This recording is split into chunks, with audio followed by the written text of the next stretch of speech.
ಮಕ್ಕಳೇ, ವೃತ್ತಗಳಿಗೆ ಸಂಬಂಧಿಸಿದ ವಿಸ್ತೀರ್ಣಗಳು ಈ ಅಧ್ಯಾಯದ ಮುಂದುವರೆದ ಭಾಗವನ್ನು ನಾವು ಇವತ್ತು ನೋಡೋಣ ಮಕ್ಕಳೇ.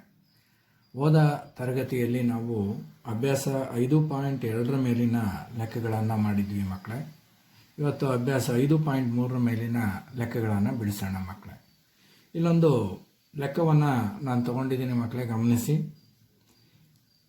2 ಏಕಕೇಂದ್ರೀಯ ವೃತ್ತಗಳನ್ನು ನಾನು ರಚನೆ ಮಾಡಿದ್ದೀನಿ. ಓ ಕೇಂದ್ರವನ್ನು ಇಟ್ಕೊಂಡು 2 ಏಕಕೇಂದ್ರೀಯ ವೃತ್ತಗಳನ್ನು ರಚನೆ ಮಾಡಿದೆ. ಕೇಂದ್ರ ಓ ಇರುವ 2 ಏಕಕೇಂದ್ರೀಯ ವೃತ್ತಗಳ ತ್ರಿಜ್ಯಗಳು ಕ್ರಮವಾಗಿ 7 ಸೆಂಟಿಮೀಟರ್ ಮತ್ತು 14 ಸೆಂಟಿಮೀಟರ್ ಇವೆ. ಕೋನ ಎ ಒ ಸಿ ಈ ಕೋನದ ಅಳತೆಯನ್ನು ಕೊಟ್ಟಿದ್ದಾರೆ. ಇದು 40 ಡಿಗ್ರಿ ಇದೆ ಅಂತ ಹೇಳ್ತಾ ಇದ್ದಾರೆ. ಆದರೆ ಚಿತ್ರದಲ್ಲಿ ಛಾಯಾಕೃತ ಭಾಗದ ವಿಸ್ತೀರ್ಣವನ್ನು ಕಂಡುಹಿಡಿಯಿರಿ. ಛಾಯಾಕೃತ ಭಾಗ ಅಂದರೆ ಇಲ್ಲಿ ಬಣ್ಣವನ್ನು ನಾನು ಹಾಕಿದ್ದೀನಿ, ABDC ಅಂತಕ್ಕಂಥ ಈ ಭಾಗದ ವಿಸ್ತೀರ್ಣವನ್ನು ನಾನು ಕಂಡುಹಿಡಿಯಬೇಕು ಮಕ್ಕಳೇ. ಹಾಗಾದರೆ ಈ ಲೆಕ್ಕವನ್ನು ಬಿಡಿಸೋಣ ಮಕ್ಕಳೇ, ಗಮನಿಸಿ.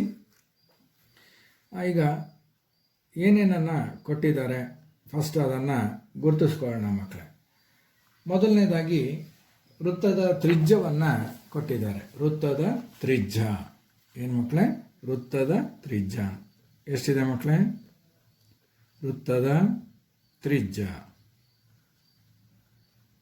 ಇದು 7 ಸೆಂಟಿಮೀಟರ್ ಇದೆ ಮಕ್ಕಳೇ. ಮತ್ತೊಂದು ಹೊರಭಾಗದಲ್ಲಿ ಇರ್ತಕ್ಕಂಥ ವೃತ್ತದ ತ್ರಿಜ್ಯ, ಹೊರ ವೃತ್ತದ ತ್ರಿಜ್ಯ ಇದು ಒಳಗಡೆ ವೃತ್ತದ್ದು, ಇದು ಹೊರ ವೃತ್ತದ ತ್ರಿಜ್ಯ. ಹೊರ ವೃತ್ತದ ತ್ರಿಜ್ಯ ಎಷ್ಟಿದೆ ಮಕ್ಕಳೇ?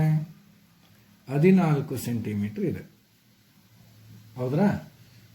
ತ್ರಿಜ್ಯಾಂತರ 2 ತ್ರಿಜ್ಯಗಳಿಂದ ಉಂಟಾದಂಥ ಕೋನ ಅಂದರೆ ತ್ರಿಜ್ಯಾಂತರ ಖಂಡದ ಕೋನ ಅಲ್ವಾ? ಬರೀರಿ ಮಕ್ಕಳೇ. ತ್ರಿಜ್ಯಾಂತರ ಖಂಡ ಉಂಟು ಮಾಡುವ ಕೋನ, ತ್ರಿಜ್ಯಾಂತರ ಖಂಡ ಉಂಟು ಮಾಡುವ ಕೋನ, ಖಂಡ ಉಂಟು ಮಾಡುವ ಕೋನ ಎಷ್ಟಿದೆ ಮಕ್ಕಳೇ? 40 ಡಿಗ್ರಿಯನ್ನು ಕೊಟ್ಟಿದ್ದಾರೆ ಅಲ್ವಾ? 40 ಡಿಗ್ರಿ ಇದೆ. ಹಾಗಾದರೆ ತ್ರಿಭುಜ ಒ ಎ ಸಿ ತ್ರಿಜ್ಯಾಂತರ ಖಂಡ ಏನಿದೆ ಇದರ ವಿಸ್ತೀರ್ಣವನ್ನು ಕಂಡುಹಿಡಿಯೋಣ ಮಕ್ಕಳೇ. ಒ ಎ ಸಿ ತ್ರಿಜ್ಯಾಂತರ ಖಂಡದ ವಿಸ್ತೀರ್ಣ, ತ್ರಿಜ್ಯಾಂತರ ಖಂಡದ ವಿಸ್ತೀರ್ಣ is equal to θ/360 into pi R square ಅಲ್ವಾ ಮಕ್ಕಳೇ? Pi R square. ಹಾಗಾದರೆ ಥೀಟಾ ಅಂದರೆ ಎಷ್ಟು ಮಕ್ಕಳೇ? 40 ಡಿವೈಡೆಡ್ ಬೈ 360 ಇಂಟು ಪೈನ ಬೆಲೆಯನ್ನು ಆದೇಶ ಮಾಡ್ಕೊಳ್ಳೋಣ ಮಕ್ಕಳೇ. 22/7. ಆರ್ ಬೆಲೆಯನ್ನು ಆದೇಶ ಮಾಡ್ಕೊಳ್ಳಿ, 7 × 7 ಅಲ್ವಾ? ಇಲ್ಲಿ 7 × 7 ಅಲ್ಲ, ಹೊರಭಾಗದ ವೃತ್ತದ ತ್ರಿಜ್ಯವನ್ನು ನಾನು ತಗೊಂಡ್ರೆ ಒ ಎ ಸಿಯನ್ನು ತೊಗೊಂಡಿರೋದ್ರಿಂದ ಹೊರಭಾಗದ ತ್ರಿಜ್ಯದ ವೃತ್ತವನ್ನು ತಗೋಬೇಕು. ಅದರಿಂದ 14 × 14 ನಾನು ತಗೋಬೇಕು ಅಲ್ವಾ ಮಕ್ಕಳೇ? ಹಾಗಾದರೆ ಹೊಡೆದಾಕೋಣ. 1 0 1 0 ಹೋಯ್ತು. 4 1 4 9 36, 7 1 7 2 14. ಹಾಗಾದ್ರೆ ಏನೇನು ಉಳಿದಿದೆ ಮಕ್ಕಳೇ? 22 × 2 × 14 ಡಿವೈಡೆಡ್ ಬೈ 9 ಉಳ್ಕೊಂಡಿದೆ ಮಕ್ಕಳೇ. ಡಿವೈಡೆಡ್ ಬೈ 9 ಚದರ ಸೆಂಟಿಮೀಟರ್ ಅಲ್ವಾ ಮಕ್ಕಳೇ? ಈಗ ಅಂಶವನ್ನು ಅಂಶಕ್ಕೆ, ಛೇದವನ್ನು ಛೇದಕ್ಕೆ ಗುಣಿಸಿದಾಗ ನನಗೆ 616 ಡಿವೈಡೆಡ್ ಬೈ 9 ಚದರ ಸೆಂಟಿಮೀಟರ್ ಆಯಿತು ಮಕ್ಕಳೇ ಅಲ್ವಾ? ಈಗ ಎರಡನೇ ವೃತ್ತವನ್ನು ನಾವು ತಗೊಳ್ಳೋಣ ಮಕ್ಕಳೇ. ಎರಡನೇ ವೃತ್ತ ಯಾವುದು ಮಕ್ಕಳೇ? ಒ ಬಿ ಡಿ ತ್ರಿಜ್ಯಾಂತರ ಖಂಡದ ವಿಸ್ತೀರ್ಣ, ತ್ರಿಜ್ಯಾಂತರ ಖಂಡದ ವಿಸ್ತೀರ್ಣ ಇಸ್ ಈಕ್ವಲ್ ಟು ಎಷ್ಟು ಮಕ್ಕಳೇ? ಥೀಟಾ ಅಂದರೆ 40 ಡಿವೈಡೆಡ್ ಬೈ 360 ಇಂಟು ಪೈ ಅಂದರೆ 22/7. ಇಲ್ಲಿ ಒಳಭಾಗದ ತ್ರಿಜ್ಯ ಆಗಿರೋದ್ರಿಂದ ನಾನು ಯಾವುದನ್ನು ತಗೋಬೇಕು ಮಕ್ಕಳೇ? ಒಳಭಾಗದ ತ್ರಿಜ್ಯ ಇರೋದ್ರಿಂದ 7 ಸೆಂಟಿಮೀಟ್ರನ್ನ ತಗೋಬೇಕು. ಹಾಗಾದರೆ 7 ಇಂಟು 7, 7 ಒಂದಲೇ ಹೊಡೆದಾಕೋಣ. 41 40 9. ಹಾಗಾದ್ರೆ ಉಳಿದಿದ್ದೇನು ಮಕ್ಕಳೇ? 22 ಇಂಟು 7 ಡಿವೈಡೆಡ್ ಬೈ 9. ಮೇಲ್ಗಡೆದನ್ನು ನಾನು ಗುಣಾಕಾರ ಮಾಡಿದಾಗ 154 ಡಿವೈಡೆಡ್ ಬೈ 9 ಚದರ ಸೆಂಟಿಮೀಟ್ರ್ ಬಂದಿದೆ ಮಕ್ಕಳೇ. 154 ಡಿವೈಡೆಡ್ ಬೈ 9 ಚದರ ಸೆಂಟಿಮೀಟ್ರ್. ಇದನ್ನು ನಾನು ಹೀಗೆ ಇಟ್ಕೊಳ್ತೀನಿ ಮಕ್ಕಳೇ. ಈಗ ನನಗೆ ಬೇಕಾಗಿರೋದೇನು ಮಕ್ಕಳೇ? ಛಾಯೆಗೊಳಿಸಿದ ಭಾಗದ ವಿಸ್ತೀರ್ಣ. ಅದರಿಂದ ಈ ವಿಸ್ತೀರ್ಣದಲ್ಲಿ ಈ ವಿಸ್ತೀರ್ಣವನ್ನು ಕಳೆದುಬಿಟ್ರೆ ನನಗೆ ಈ ವಿಸ್ತೀರ್ಣ ಸಿಗುತ್ತೆ. ಹಾಗಾದರೆ ಛಾಯೆಗೊಳಿಸಿದ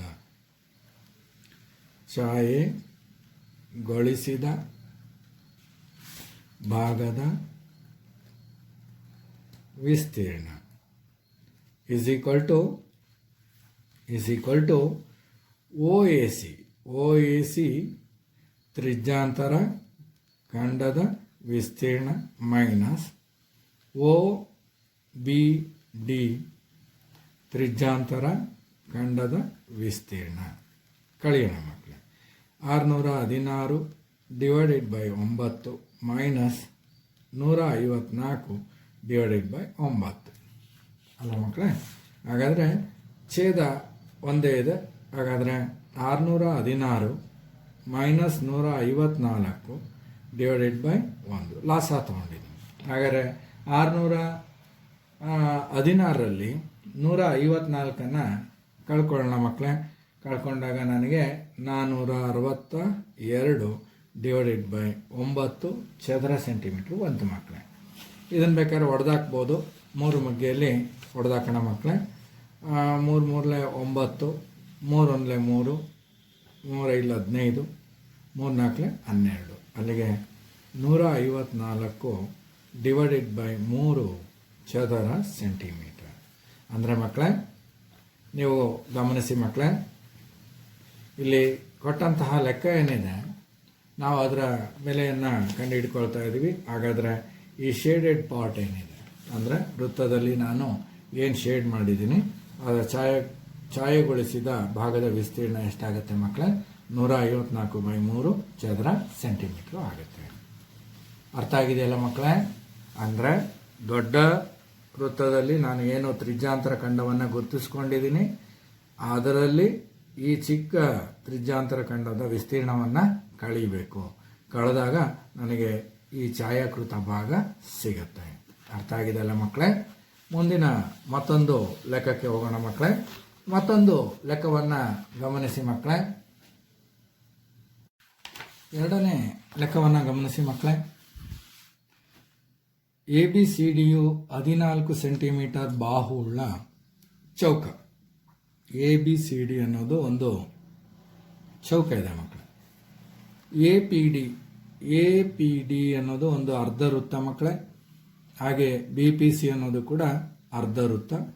ಹಾಗಾದರೆ ಈ ಛಾಯೆಗೊಳಿಸಿದ ಭಾಗದ ವಿಸ್ತೀರ್ಣವನ್ನು ಕಂಡುಹಿಡಿಯಿರಿ ಅಂತ ಹೇಳ್ತಾ ಇದ್ದಾರೆ ಮಕ್ಕಳು. ಹಾಗಾದರೆ ಚೌಕದ ವಿಸ್ತೀರ್ಣದಲ್ಲಿ ಈ ಅರ್ಧ ವೃತ್ತಗಳ ವಿಸ್ತೀರ್ಣವನ್ನು ನಾನು ಕಳೆದುಬಿಟ್ರೆ ನನಗೇನು ಸಿಗುತ್ತೆ ಮಕ್ಕಳೇ? ಈ ಛಾಯೆಗೊಳಿಸಿದ ಭಾಗದ ವಿಸ್ತೀರ್ಣ ಸಿಗುತ್ತೆ. ಹಾಗಾದರೆ ಏನು ಕೊಟ್ಟಿದ್ದಾರೆ, ಲೆಕ್ಕವನ್ನು ಹೇಗೆ ಬಿಡಿಸ್ಬೇಕು ನೋಡೋಣ ಮಕ್ಕಳೇ. ಹಾಗಾದರೆ ಚೌಕದ ಬಾಹುವಿನ ಅಳತೆಯನ್ನು ಬರ್ಕೊಳ್ಳೋಣ ಮಕ್ಕಳೇ. ಮೊದಲನೇದಾಗಿ ಬರೀರಿ ಮಕ್ಕಳೇ ಪರಿಹಾರ. ಚೌಕದ ಬಾಹುವಿನ ಅಳತೆ. ಚೌಕದ ಬಾಹುವಿನ ಅಳತೆ ಎಷ್ಟಿದೆ ಮಕ್ಕಳೇ?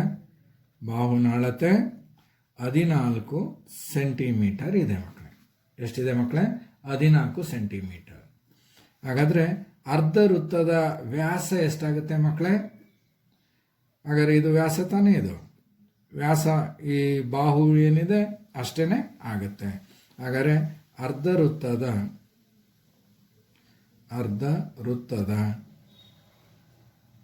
ವ್ಯಾಸ ನೋಡ್ರಿ, ಇದು ಅರ್ಧ ವೃತ್ತ, ಇದರ ವ್ಯಾಸ ಅಂದರೆ ಇದು, ಅಥವಾ ಇದು ಅರ್ಧ ವೃತ್ತ, ಇದು ವ್ಯಾಸ. ಹಾಗಾದರೆ ಅರ್ಧ ವೃತ್ತದ ವ್ಯಾಸ ಇಸ್ ಈಕ್ವಲ್ ಟು 14 ಸೆಂಟಿಮೀಟರ್. ಅದು ಕೂಡ ಎಷ್ಟಿದೆ ಮಕ್ಕಳೇ? 14 ಸೆಂಟಿಮೀಟರ್ ಇದೆ. ಹಾಗಾದರೆ ಅರ್ಧ ವೃತ್ತದ ತ್ರಿಜ್ಯವನ್ನು ತಗೊಳ್ಳೋಣ. ಅರ್ಧ ವೃತ್ತದ ತ್ರಿಜ್ಯ, ಅರ್ಧ ವೃತ್ತದ ತ್ರಿಜ್ಯ ಎಷ್ಟಾಗುತ್ತೆ ಮಕ್ಕಳೇ? ಎಷ್ಟಾಗುತ್ತೆ ಮಕ್ಕಳೇ?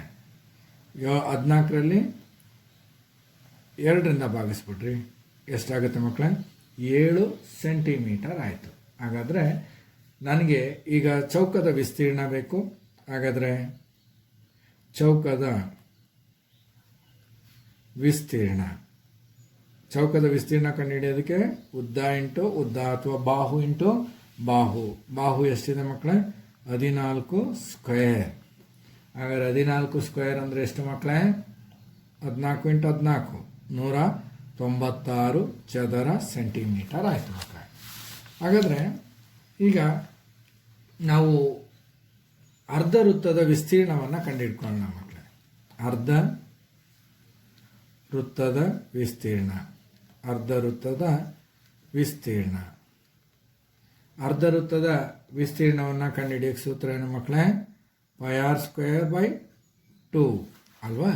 ಹಾಗಾದರೆ πr² ಅಂದಾಗ ನಾನು ಬೆಲೆಯನ್ನು ಆದೇಶ ಮಾಡ್ಕೊಳ್ಳೋಣ ಮಕ್ಕಳೇ. ಪೈ ಅಂದರೆ 22/7. ಆರ್ ಅರ್ಧ ವೃತ್ತದ ತ್ರಿಜ್ಯ ಎಷ್ಟಿದೆ? 7 × 7 /2. 7 ಕ್ಯಾನ್ಸಲ್ ಆಗುತ್ತೆ ಮಕ್ಕಳೇ. ಇನ್ನು ಉಳಿದಿದ್ದು ಮೇಲ್ಗಡೆ 22 × 7 ಗುಣಿಸಿದರೆ 154 /2. ಇದನ್ನು ಭಾಗಿಸ್ಕೊಂಡ್ರೆ 77 ಚದರ ಸೆಂಟಿಮೀಟ್ರ್ ಬಂತು ಮಕ್ಕಳೇ. ಹಾಗಾದರೆ ಎರಡು ಅರ್ಧ ವೃತ್ತದ ವಿಸ್ತೀರ್ಣ, 2 ಅರ್ಧ ವೃತ್ತದ ವಿಸ್ತೀರ್ಣವನ್ನು ಕಂಡುಹಿಡಿಯೋಣ ಮಕ್ಕಳೇ. ಹಾಗಾದರೆ ಒಂದು ವೃತ್ತದ ವಿಸ್ತೀರ್ಣ, ಒಂದು ಅರ್ಧ ವೃತ್ತದ್ದು 72 ಇದೆ, ಅಂಥದ್ದು 2. ಅಲ್ಲಿಗೆ 7 14 1 15 154 ಚದರ ಸೆಂಟಿಮೀಟರ್ ಆಯಿತು ಮಕ್ಕಳೇ, ಅಲ್ವಾ ಮಕ್ಕಳೇ? ಹಾಗಾದರೆ ಛಾಯೆಗೊಳಿಸಿದ ಭಾಗದ ವಿಸ್ತೀರ್ಣ = ವರ್ಗದ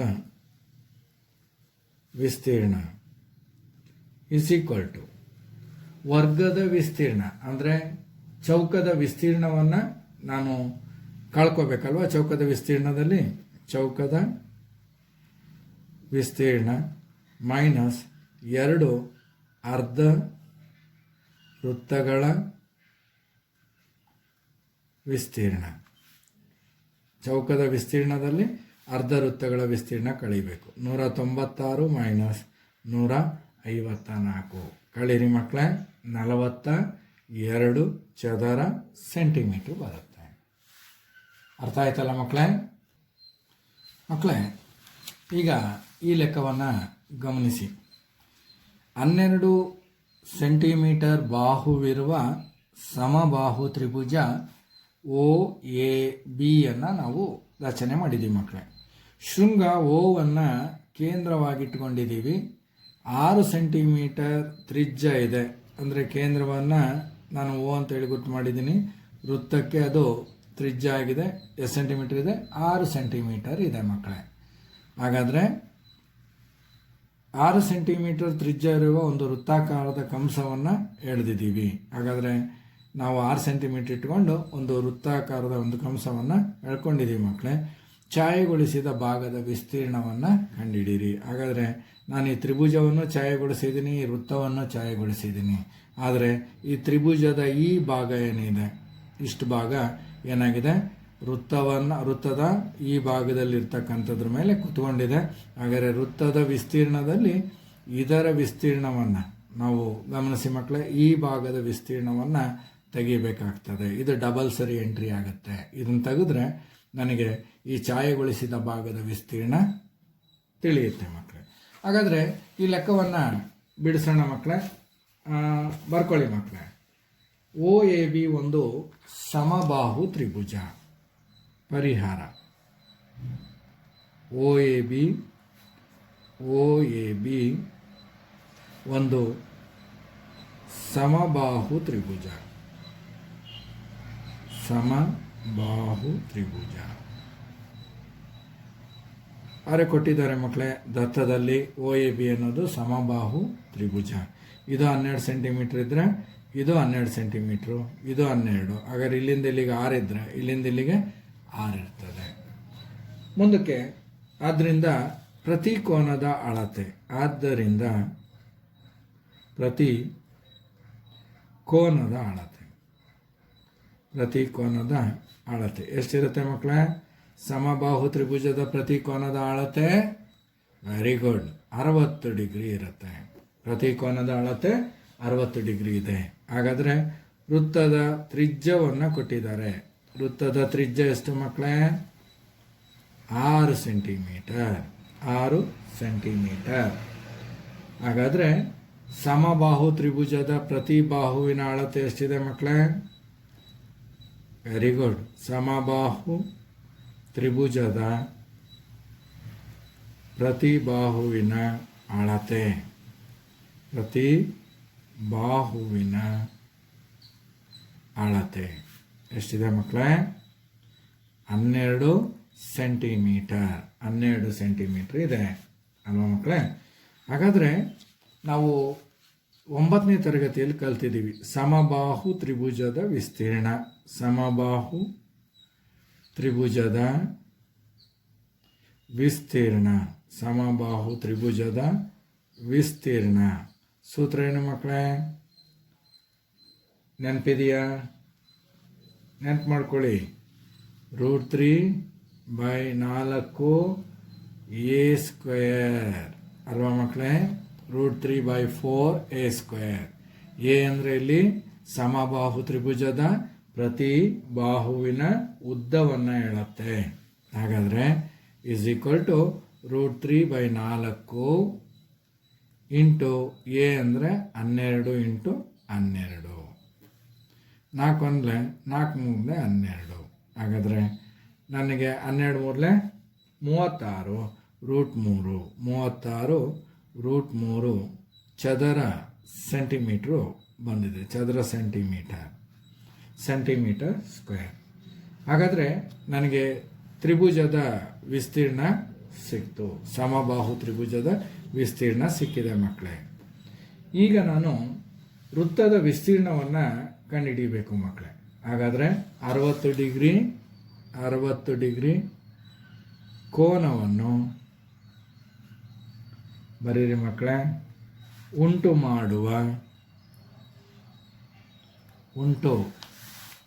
ಮಾಡುವ ತ್ರಿಜ್ಯಾಂತರ, ಉಂಟು ಮಾಡುವ ತ್ರಿಜ್ಯಾಂತರ ಖಂಡದ ವಿಸ್ತೀರ್ಣ, ತ್ರಿಜ್ಯಾಂತರ ಖಂಡದ ವಿಸ್ತೀರ್ಣ ಇಸ್ ಈಕ್ವಲ್ ಟು θ/360.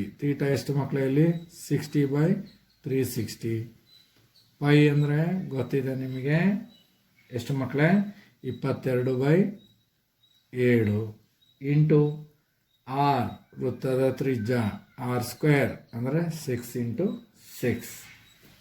ಹಾಗಾದರೆ 61 66 6 ಹೊಡೆದಾಕ್ಬೋದು. ಉಳಿದಿದ್ದೇನು ಮಕ್ಕಳೇ?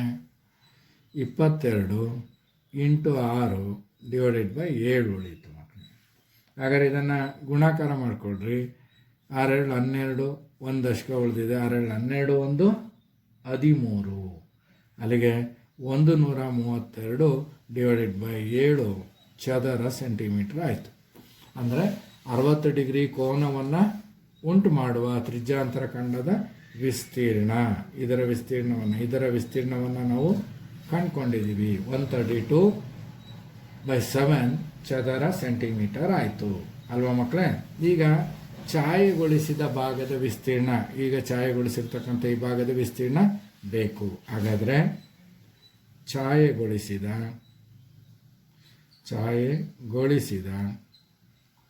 ಭಾಗದ ವಿಸ್ತೀರ್ಣ, ಛಾಯೆಗೊಳಿಸಿದ ಭಾಗದ ವಿಸ್ತೀರ್ಣ ಇಸ್ ಈಕ್ವಲ್ ಟು ಏನು ಮಾಡ್ತೀರಿ? ಸಮಬಾಹು ತ್ರಿಭುಜದ ವಿಸ್ತೀರ್ಣ ಪ್ಲಸ್ ವೃತ್ತದ ವಿಸ್ತೀರ್ಣ. ಹಾಗಾದರೆ ನಾನು ವೃತ್ತದ ವಿಸ್ತೀರ್ಣವನ್ನು ಕಂಡುಹಿಡ್ಕೋಬೇಕಲ್ವಾ? ಮೊದಲು ಕಂಡುಹಿಡ್ಕೊಂಬರೋಣ. ಹಾಗಾದರೆ ವೃತ್ತದ ವಿಸ್ತೀರ್ಣ ಏನು ಮಕ್ಕಳೇ? Pi R square. ಹಾಗಾದರೆ ಪೈ ಅಂದರೆ 22/7, ಆರ್ ಸ್ಕ್ವೇರ್, ಆರ್ ಅಂದರೆ 6 × 6, ಅಲ್ಲಿಗೆ ನನಗೆ 792 / 7 ಚದರ ಸೆಂಟಿಮೀಟರ್ ಬರುತ್ತೆ. ಹಾಗಾದರೆ ನಾನು ವೃತ್ತದ ವಿಸ್ತೀರ್ಣವನ್ನು ಸಮಬಾಹು ತ್ರಿಭುಜದ ವಿಸ್ತೀರ್ಣಕ್ಕೆ ಕೂಡ್ಕೊಳ್ತೀನಿ ಅಲ್ವಾ? ಸಮಬಾಹು ತ್ರಿಭುಜದ ವಿಸ್ತೀರ್ಣ, ಸಮಬಾಹು ತ್ರಿಭುಜದ ವಿಸ್ತೀರ್ಣ ಪ್ಲಸ್ ವೃತ್ತದ ವಿಸ್ತೀರ್ಣ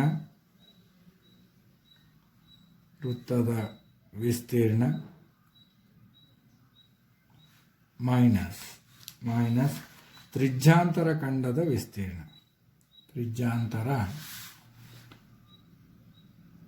ತ್ರಿಜ್ಯಾಂತರ ಖಂಡದ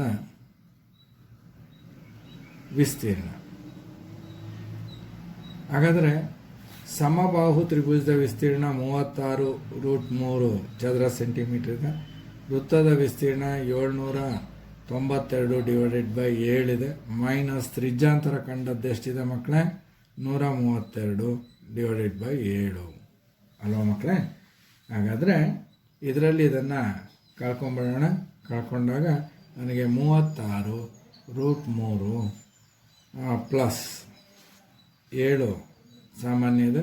792ರಲ್ಲಿ 132 ಕಳೆದುಬೇಡ. 0 6 6 ಅಲ್ಲಿಗೆ ಇದರಲ್ಲಿ ಇದನ್ನು ಕಳೆದ್ರೆ 660 ಅಂತೇಳಿ ಬಂತು ಅಲ್ವಾ ಮಕ್ಕಳೇ? ಹಾಗಾದರೆ 36√3 ಪ್ಲಸ್ 660 / 3 ಚದರ ಸೆಂಟಿಮೀಟರ್. ಅರ್ಥ ಆಯ್ತಲ್ಲ ಮಕ್ಕಳೇ? ಛಾಯೆಗೊಳಿಸಿದ ಭಾಗದ ವಿಸ್ತೀರ್ಣವನ್ನು ನಾನು ಕಂಡುಹಿಡಿಬೇಕು ಅಂದರೆ ವೃತ್ತದ ವಿಸ್ತೀರ್ಣಕ್ಕೆ ಈ ಒಂದು ತ್ರಿಜ್ಯಾಂತರ ಖಂಡದ ವಿಸ್ತೀರ್ಣವನ್ನು, ಸಮಬಾಹು ತ್ರಿಭುಜದ ವಿಸ್ತೀರ್ಣವನ್ನು ಮತ್ತು ವೃತ್ತದ ವಿಸ್ತೀರ್ಣವನ್ನು ಕಂಡುಹಿಡ್ಕೊಂಡು ಅವೆರಡನ್ನು ಕೂಡಿ ತ್ರಿಜ್ಯಾಂತರ ಖಂಡ ಅಂದರೆ ಈ ಭಾಗದ ವಿಸ್ತೀರ್ಣವನ್ನು ನಾವು ಕಂಡುಹಿಡ್ಕೊಂಡಿದ್ದೀವಿ. ಇದರ ವಿಸ್ತೀರ್ಣವನ್ನು ಕಳೆದ್ರೆ ನನಗೆ ಈಗ ಈ ಭಾಗದ ವಿಸ್ತೀರ್ಣ ಲಭ್ಯ ಆಗತ್ತೆ. ಅರ್ಥ ಆಗಿದೆಯಲ್ಲ ಮಕ್ಕಳೇ? ಮುಂದಿನ ಲೆಕ್ಕಕ್ಕೆ ಹೋಗೋಣ. ಸರಿ ಮಕ್ಕಳೇ.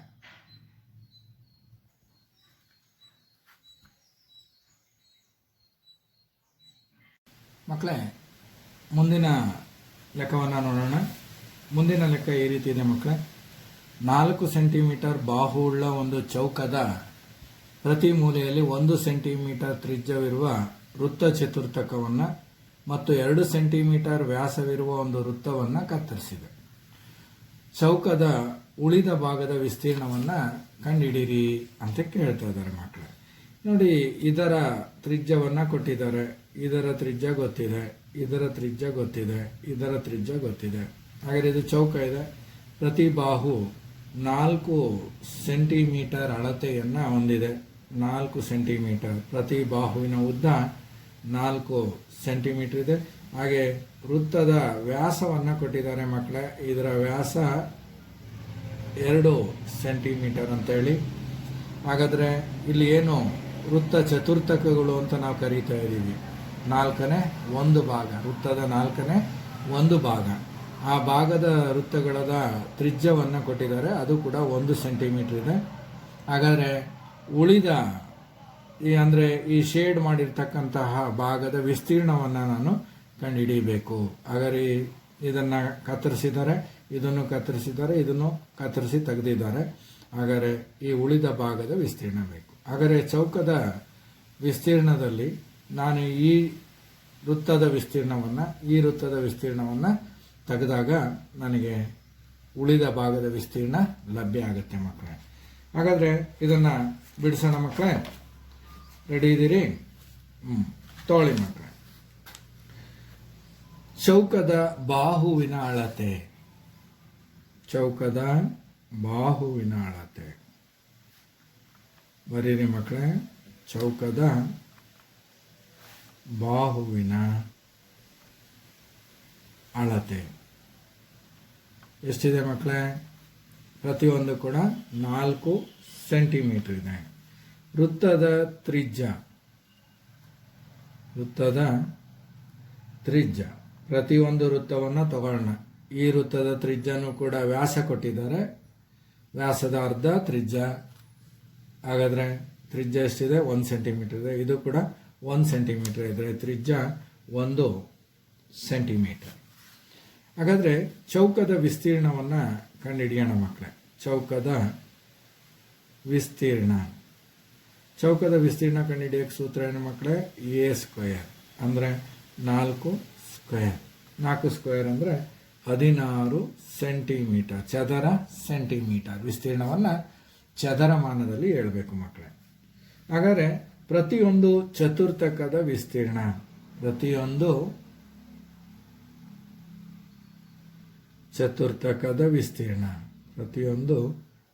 ಚತುರ್ಥಕದ ವಿಸ್ತೀರ್ಣ. ಚತುರ್ಥಕ ಅಂದಾಗ ನಿಮಗೆಲ್ಲ ಗೊತ್ತಿದೆ ಮಕ್ಕಳೇ, πr²/4 ಅಲ್ವಾ? ಹಾಗಾದರೆ ಬೆಲೆಯನ್ನು ಆದೇಶ ಮಾಡಿ ಮಕ್ಕಳೇ. 22/7 ಇಂಟು r ಅಂದರೆ ಎಷ್ಟು ಮಕ್ಕಳೇ? 1 ಸ್ಕ್ವೇರ್ ಡಿವೈಡೆಡ್ ಬೈ 4. ಅಲ್ಲಿಗೆ 22/7 ಇಂಟು ಇದು ಕೆಳಭಾಗದಲ್ಲಿ ಛೇದದಲ್ಲಿದೆ 4. ಇದನ್ನು ಭಾಗಾಕಾರ ಮಾಡಿದರೆ, ಈ ಭಾಗಾಕಾರವನ್ನು ತೆಗೆದುಹಾಕಿ ಗುಣಾಕಾರವನ್ನು ಮಾಡಿಕೊಂಡಾಗ ಇದು ಉಲ್ಟಾಗುತ್ತೆ ಮಕ್ಕಳೇ. 1/4. ಅಲ್ಲಿಗೆ 2 11 ಅಲ್ಲಿಗೆ 11/14 ಸೆಂಟಿಮೀಟರ್ ಸ್ಕ್ವೇರ್ ಆಯಿತು ಅಲ್ವಾ ಮಕ್ಕಳೇ? 11/14 ಸೆಂಟಿಮೀಟರ್ ಸ್ಕ್ವೇರ್ ಆಯಿತು. ಹಾಗಾದರೆ 4 ಚತುರ್ಥಕಗಳ ವಿಸ್ತೀರ್ಣವನ್ನು ಕಂಡುಹಿಡಿಯೋಣ ಮಕ್ಕಳೇ. 4 ಚತುರ್ಥಕಗಳ ವಿಸ್ತೀರ್ಣಕ್ಕೆ ಹೋಗೋಣ ಮಕ್ಕಳೇ. 4 ಚತುರ್ಥಕಗಳ ವಿಸ್ತೀರ್ಣ. 4 ಚತುರ್ಥಕಗಳ ವಿಸ್ತೀರ್ಣ ಈಸ್ ಈಕ್ವಲ್ ಟು ಒಂದು ಚತುರ್ಥಕದ್ದು ಎಷ್ಟಿದೆ ಮಕ್ಕಳೇ? 11/14 ಇದೆ ಇಂಟು 4 ಅಲ್ವಾ ಮಕ್ಕಳೇ? ಇಂಟು 4. 11/14 ಇದೆ ಇಂಟು 4. ಅಲ್ಲಿಗೆ 2 ಮಗ್ಗಿಯಲ್ಲಿ ಹೊಡೆದಾಕ್ರಿ ಮಕ್ಕಳೇ. 2 2 ಅಲ್ಲಿಗೆ 11 22/7 ಚದರ ಸೆಂಟಿಮೀಟರ್ ಆಯಿತು ಮಕ್ಕಳೇ. ಹಾಗಾದರೆ ಕತ್ತರಿಸಿದ ಒಟ್ಟು ಭಾಗದ ವಿಸ್ತೀರ್ಣ. ಹಾಗಾದರೆ ಕತ್ತರಿಸಿದ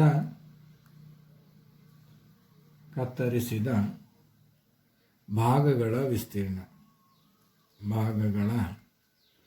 ವಿಸ್ತೀರ್ಣ ಇಸ್ ಈಕ್ವಲ್ ಟು 22/7 ಪ್ಲಸ್ 22/7 ಅಲ್ವಾ ಮಕ್ಕಳೇ? 22/7 ಒಂದು, ಇನ್ನೊಂದು 22/7. ಹಾಗಾದ್ರೆ ಒಟ್ಟು ಎಷ್ಟಾಯಿತು ಮಕ್ಕಳೇ?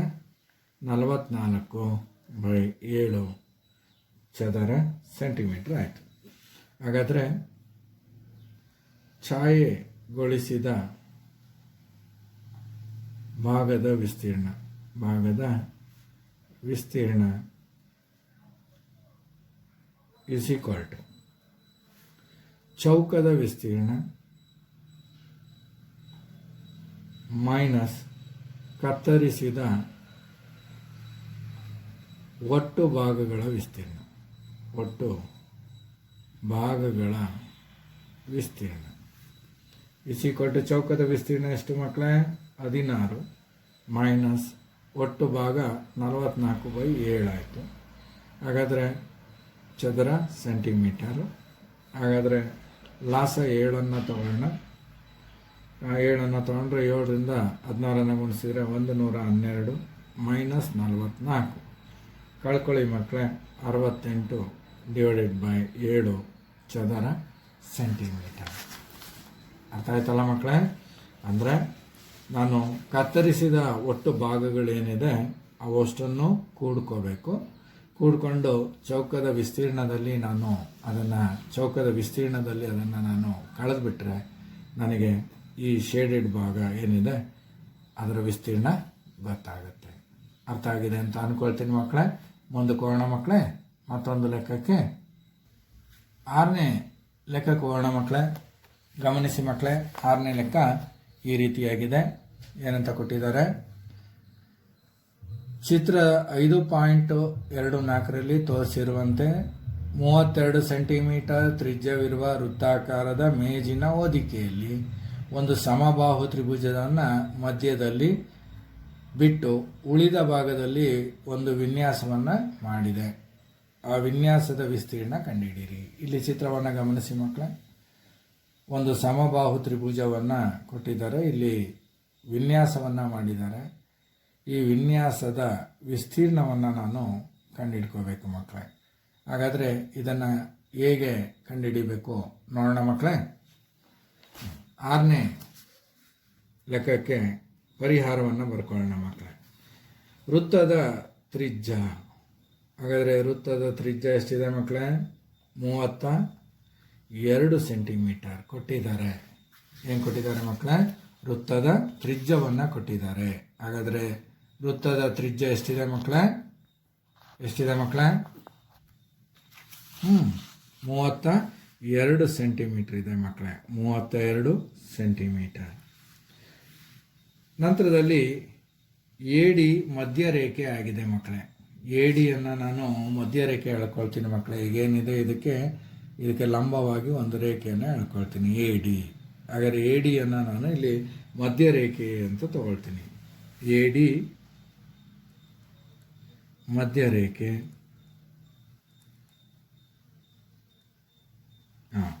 ವೃತ್ತ ಕೇಂದ್ರದ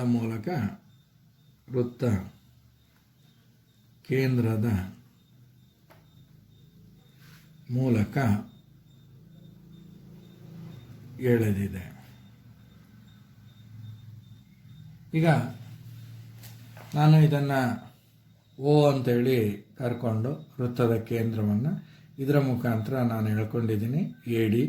ಹಾಗಾದರೆ AD ಏನಾಗಿದೆ? BCಗೆ ಲಂಬವಾಗಿದೆ ಅಲ್ವಾ ಮಕ್ಕಳೇ? ಹಾಗಾದರೆ BD ಇಸ್ ಈಕ್ವಲ್ ಟು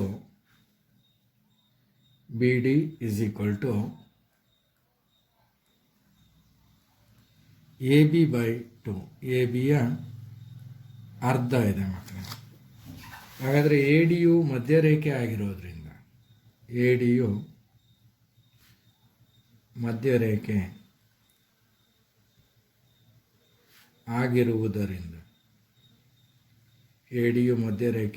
ಆಗಿರುವುದರಿಂದ ವೃತ್ತದ ತ್ರಿಜ್ಯ. ಹಾಗಾದರೆ ವೃತ್ತದ ತ್ರಿಜ್ಯ ಇಸ್ ಈಕ್ವಲ್ ಟು AO ಅಥವಾ OA is equal to 2/3 AD. ADಯ 3/2 ಭಾಗ ಇರುತ್ತೆ. ಹಾಗಾದರೆ 2/3 AD is equal to 32 centimetre. ವೃತ್ತದ ತ್ರಿಜ್ಯ 32 ಸೆಂಟಿಮೀಟರ್ ಇದೆ ಅಲ್ವಾ ಮಕ್ಕಳೇ? ಹಾಗಾದರೆ AD is equal to 32 into 3 divided by 2. ಅಲ್ಲಿಗೆ 2ರಿಂದ ಹೊಡೆದಾಕ್ಕೊಡಿ ಮಕ್ಕಳೇ. 2 1 2 2 12 ಅಲ್ಲಿಗೆ 16 48 ಸೆಂಟಿಮೀಟರ್ ಆಯಿತು ಮಕ್ಕಳು. ಈಗ ತ್ರಿಭುಜ ADBಯನ್ನು ತಗೋಣ. ಈಗ ನಾನೇನು ರಚನೆ ಮಾಡಿಕೊಂಡೆ, ಈಗ ನಾನು ಈ ತ್ರಿಭುಜವನ್ನು ರಚನೆ ಮಾಡಿಕೊಂಡಲ್ಲ, ಇದು AD. ಹಾಗಾದರೆ ADB ಈ ತ್ರಿಭುಜವನ್ನು ನಾವು ಗಮನಿಸೋಣ ಮಕ್ಕಳು. ಈಗ ನೀವು ಅದಕ್ಕೊಂದು ಕರಡು ಚಿತ್ರ ಹಾಕ್ಕೊಂಡ್ರೆ ನಿಮಗೆ ಸುಲಭವಾಗಿ ಅರ್ಥ ಆಗುತ್ತೆ ಮಕ್ಕಳು. ಚಿತ್ರ ಹಾಕ್ಕೊಂಬಿಡೋಣ. ಬುಕ್ಕಲ್ಲಿದೆ ಅಂತೇಳಿ ನಾನು ಚಿತ್ರ ಹಾಕಲಿಲ್ಲ. ಈಗ ಚಿತ್ರವನ್ನು ಹಾಕ್ಕೊಳ್ಳೋಣ ಮಕ್ಕಳೇ. ಯಾಕೆಂದರೆ ನಾವು ರಚನೆಯನ್ನು ಮಾಡ್ಕೋಬೇಕಾಗಿರೋದ್ರಿಂದ ಚಿತ್ರ ಇದ್ದರೆ ನಮಗೆ ಸುಲಭವಾಗಿ ಅರ್ಥ ಆಗುತ್ತೆ ಮಕ್ಕಳೇ. ವೃತ್ತ ಕೇಂದ್ರದ ಮೂಲಕ ಬರಬೇಕು. ಈಗ ರಚನೆಯನ್ನು ನಾನು ಮಾಡ್ಕೊಂಡಿದ್ದೀನಿ ಮಕ್ಕಳೇ, ಗಮನಿಸಿ. ಇದು O, ಇದು A, B, C, ಇದು ಡಿ ಓ ಅಲ್ವಾ ಮಕ್ಕಳೇ? ಹಾಗಾದರೆ ನನಗೆ ಈ ಹೊರಭಾಗದಲ್ಲಿ ಏನು ಚಿತ್ರಣ ಇದೆ ಅದರ ಒಂದು ಇದು ಬೇಕಾಗ್ತದೆ ಮಕ್ಕಳೇ. ಹಾಗಾದರೆ ಎ ಡಿ ಬಿ ತ್ರಿಭುಜವನ್ನು ತಗೊಳ್ಳೋಣ. ತ್ರಿಭುಜ ಎ ಡಿ ಬಿ ಎಲ್ಲಿ ಪೈಥಾಗೊರಸನ ಪ್ರಮೇಯವನ್ನು ಆದೇಶ ಮಾಡ್ಕೊಳ್ಳಿ ಮಕ್ಕಳೇ. A B square is equal to A D square plus B D square. ಪೈಥಾಗೊರಸನ ಪ್ರಮೇಯ ಏನು ಹೇಳುತ್ತೆ ಮಕ್ಕಳೇ? ಯಾವುದು ಲಂಬಕೋನ ಇದೆ, ಲಂಬಕೋನಕ್ಕೆ ಅಭಿಮುಖವಾದ ಬಾಹುವಿನ ವರ್ಗ ಉಳಿದೆರಡು ಬಾಹುಗಳ ವರ್ಗಗಳ ಮೇಲಿನ ಮೊತ್ತಕ್ಕೆ ಸಮ ಅಂತೇಳಿ ಹೇಳುತ್ತೆ. ಪೈಥಾಗೊರಸನ ಪ್ರಮೇಯದ ಪ್ರಕಾರ ಬರ್ಕೊಂಡಿದೆ. ಹಾಗಾದರೆ A B square is equal to A D ಗೊತ್ತಿದೆ 48 ಹೋಲ್ ಸ್ಕ್ವೇರ್ ಪ್ಲಸ್ ಬಿ ಡಿಯನ್ನು ನಾನು A B by 2 whole square ಅಂತೇಳಿ ಬರೀತೀನಿ ಮಕ್ಕಳೇ. ಹಾಗಾದರೆ A B square is equal to 2304 48ಅನ್ನು 2 ಬಾರಿ ಗುಣಾಕಾರ ಮಾಡಿದರೆ plus A B square by 4. ಇದನ್ನು ಹೆಚ್ಚು ತೊಗೊಂಬಿಡಿ ಮಕ್ಕಳೇ. A B square minus A B square by 4 equals 2304. ಹಾಗಾದರೆ 4 ಎ ಬಿ ಸ್ಕ್ವೇರ್ನಲ್ಲಿ 1 ಎ ಬಿ ಸ್ಕ್ವೇರ್ ಕ್ಯಾನ್ಸಲ್ ಆಗುತ್ತೆ. 4 A B square minus A B square divided by 4 equals 2304. ಅಲ್ಲಿಗೆ 3 A B square divided by 4 into 2304. ಹಾಗಾದರೆ A B is equal to 4 ಈ ಕಡೆ ತೊಗೊಳ್ರಿ 2304 into 4 divided by 3. A B square ಇರೋದ್ರಿಂದ A B ಇದಕ್ಕೆ ವರ್ಗಮೂಲವನ್ನು ಹಾಕೋಣ. ಈಗ 3 ಮಗ್ಗೆಯಲ್ಲಿ ಇದನ್ನು ನಾನು ಸುಲಭ ರೂಪಕ್ಕೆ ತಗೊಂಡ್ರೆ ಆಗ ನನಗೆ ಏನು ಸಿಗುತ್ತೆ ಮಕ್ಕಳೇ? ವರ್ಗಮೂಲ 3072 ಸಿಗುತ್ತೆ ಮಕ್ಕಳು. ಹಾಗಾದರೆ A B is equal to 3072 ಅಂದರೆ 32 ಸ್ಕ್ವೇರ್ ಇಂಟು 3 ಅಂತೇಳಿ ಬರೀಬೋದು. ಹಾಗಾದ್ರೆ 32ಅನ್ನು ನಾನು ಹೊರ ತಗೊಂಡ್ರೆ A B is equal to 32 root 3 ಆಯಿತು ಮಕ್ಕಳೇ. 32 ರೂಟ್ 3. ಈಗ ಮುಂದಕ್ಕೆ ಹೋಗೋಣ ಮಕ್ಕಳೇ. ಎ ಬಿಯನ್ನು ನಾನು ಕಂಡುಹಿಡ್ಕೊಂಡಿದ್ದೀನಿ ಮಕ್ಕಳೇ. ಹಾಗಾದರೆ ತ್ರಿಭುಜ ಎ ಬಿ ಸಿಯ ವಿಸ್ತೀರ್ಣ ಕಂಡುಹಿಡ್ಕೊಳ್ಳೋಣ ಮಕ್ಕಳೇ. ತ್ರಿಭುಜ ಎ ಬಿ ಸಿ ವಿಸ್ತೀರ್ಣ is equal to √3/4 into A B square ಅಲ್ವಾ ಮಕ್ಕಳೇ? ಸಮಬಾಹು ತ್ರಿಭುಜ ಆಗಿರೋದ್ರಿಂದ √3/4 ಇಂಟು 32 √3 ಹೋಲ್ ಸ್ಕ್ವೇರ್ ಆಯಿತು ಮಕ್ಕಳೇ. ಹಾಗಾದರೆ ಇದನ್ನು ನಾನು ಸುಲಭ ರೂಪಕ್ಕೆ ತಗೊಂಡ್ರೆ ಅಲ್ಲಿಗೆ √3/4 ಇಂಟು 32 ಇಂಟು 32 ಇಂಟು 3 ಆಯಿತು ಮಕ್ಕಳು. ಈ ರೂಟಿಗೆ ಇದು ಕ್ಯಾನ್ಸಲ್.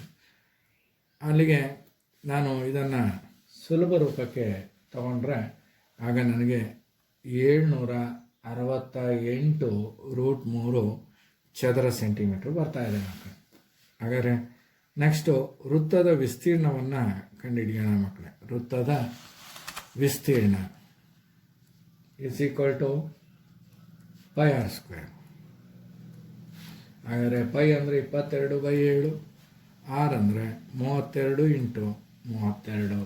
ಇದನ್ನು ಗುಣಾಕಾರ ಮಾಡಿ ಮಕ್ಕಳೇ. 32 ಇಂಟು 32 ಇಂಟು 22 ಅಷ್ಟನ್ನು ಗುಣಿಸಿದರೆ 22,528 ಡಿವೈಡೆಡ್ ಬೈ 7 ಚದರ ಸೆಂಟಿಮೀಟ್ರ್ ಬರುತ್ತೆ ಮಕ್ಕಳೇ. ಹಾಗಾದರೆ ವಿನ್ಯಾಸದ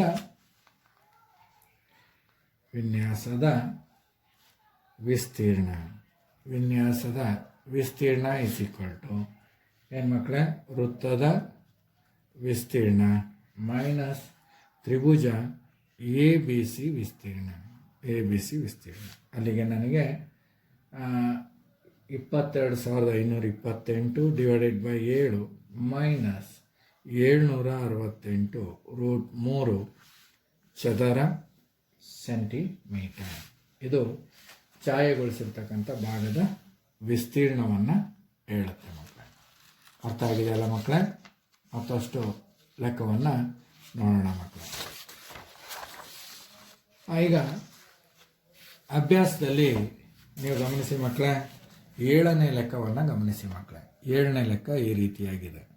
ABCD ಚೌಕದ ಬಾಹುವಿನ ಉದ್ದ 14 ಸೆಂಟಿಮೀಟರ್. ಪ್ರತಿ ವೃತ್ತವು ಉಳಿದ 3 ವೃತ್ತಗಳಲ್ಲಿ 2 ಬಾಹ್ಯವಾಗಿ ಸ್ಪರ್ಶಿಸುವಂತೆ A, B, C ಮತ್ತು D ಕೇಂದ್ರವಾಗಿರುವ 4 ವೃತ್ತಗಳನ್ನು ಎಳೆದಿದೆ. 4 ವೃತ್ತಗಳು ಬಾಹ್ಯವಾಗಿ ಸ್ಪರ್ಶ ಆಗ್ತಾ ಇದೆ ಅಲ್ವಾ ಮಕ್ಕಳೇ? ಹಾಗಾದರೆ ಈ ಛಾಯೆಗೊಳಿಸಿದ ಭಾಗದ ವಿಸ್ತೀರ್ಣವನ್ನು ನಾನು ಕಂಡುಹಿಡಿಬೇಕು ಮಕ್ಕಳೇ.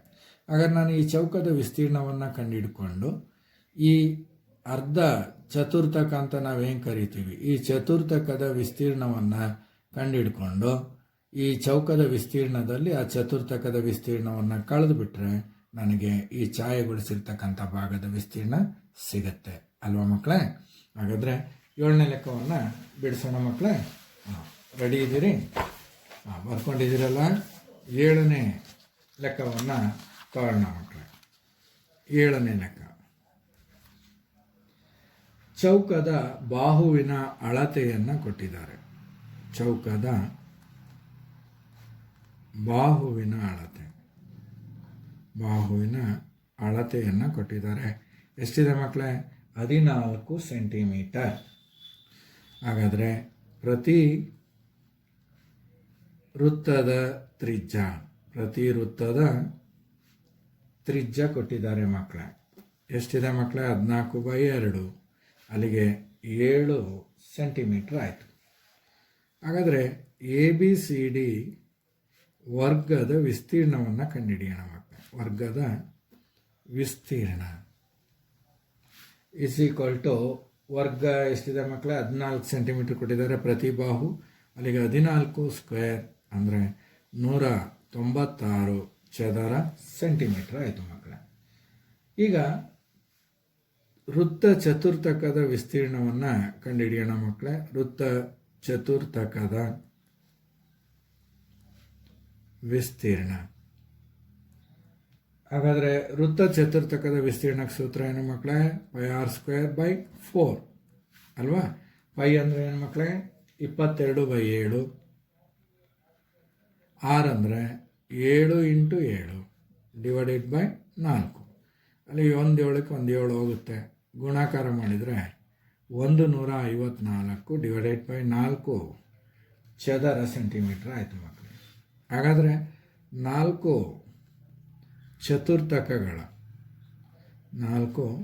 ಚತುರ್ಥಕಗಳ ವಿಸ್ತೀರ್ಣ = ಬಂದಂಥ ವಿಸ್ತೀರ್ಣ ಏನಿದೆ ಅದನ್ನು 4ರಿಂದ ನಾನು ಗುಣಾಕಾರ ಮಾಡ್ಕೊಳ್ತೀನಿ. 4 ಅಲ್ಲಿಗೆ 154 ಚದರ ಸೆಂಟಿಮೀಟ್ರ್ ಬಂತು ಮಕ್ಕಳೇ ಅಲ್ವಾ?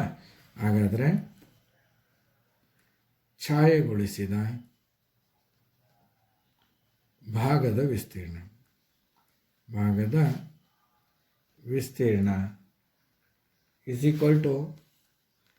ABCD ಚೌಕದ ವಿಸ್ತೀರ್ಣ -4 ಚತುರ್ಥಕಗಳ ವಿಸ್ತೀರ್ಣ. 4 ಚತುರ್ಥಕಗಳ ವಿಸ್ತೀರ್ಣವನ್ನು ಕಳೆಯೋಣ ಮಕ್ಕಳೇ. ABCD ಚೌಕದ ವಿಸ್ತೀರ್ಣ ಎಷ್ಟು ಮಕ್ಕಳೇ? 196 ಇದೆ. 4 ಚತುರ್ಥಕದ್ದು 154 ಇದೆ. ಹಾಗಾದರೆ ಕಳೆದ್ರೆ ನನಗೆ 42 ಚದರ ಸೆಂಟಿಮೀಟ್ರ್ ಬಂತು ಮಕ್ಕಳೇ. ಹಾಗಾದರೆ ಇಲ್ಲಿ ಈ ಲೆಕ್ಕದಲ್ಲಿ ನಾವು ಇದರ ವಿಸ್ತೀರ್ಣವನ್ನು ಕಂಡುಹಿಡ್ಕೊಂಡಿದ್ದೀವಿ. ಹಾಗೆ ಈ 4 ಚತುರ್ಥಕಗಳ ಒಟ್ಟು ವಿಸ್ತೀರ್ಣ, ಈ ವರ್ಗದ ವಿಸ್ತೀರ್ಣದಲ್ಲಿ ಈ ಚತುರ್ಥಕದ ವಿಸ್ತೀರ್ಣವನ್ನು ಕಳೆದ್ರೆ ಈ ಛಾಯೆಗೊಳಿಸಿರ್ತಕ್ಕಂಥ ಭಾಗದ ವಿಸ್ತೀರ್ಣ ನನಗೆ ಬರುತ್ತೆ. ಅದೆಷ್ಟಿದೆ ಮಕ್ಕಳೇ? 42 ಚದರ ಸೆಂಟಿಮೀಟ್ರ್ ಇದೆ. ಅರ್ಥ ಆಗಿದೆ ಅಲ್ಲ ಮಕ್ಕಳೇ? ಮುಂದೋಗೋಣ ಮಕ್ಕಳೇ. ಮತ್ತೊಂದು ಲೆಕ್ಕವನ್ನು ನಾವು ನೋಡೋದಕ್ಕಿಂತ ಮೊದಲು ಈಗ ಸಮಯ ಆಗಿದೆ ಮಕ್ಕಳೇ. ಉಳಿದ ಅಭ್ಯಾಸದ ಲೆಕ್ಕಗಳನ್ನು ನೀವು ಪ್ರಯತ್ನ ಮಾಡಿ ಮಕ್ಕಳೇ. ಗೊತ್ತಾಗದೆ ಹೋದರೆ ನಿಮ್ಮ ಶಿಕ್ಷಕರ ಸಹಾಯವನ್ನು ಪಡ್ಕೊಳ್ಳಿ ಮಕ್ಕಳೇ. ಎಲ್ಲರಿಗೂ ಧನ್ಯವಾದಗಳು ಮಕ್ಕಳೇ.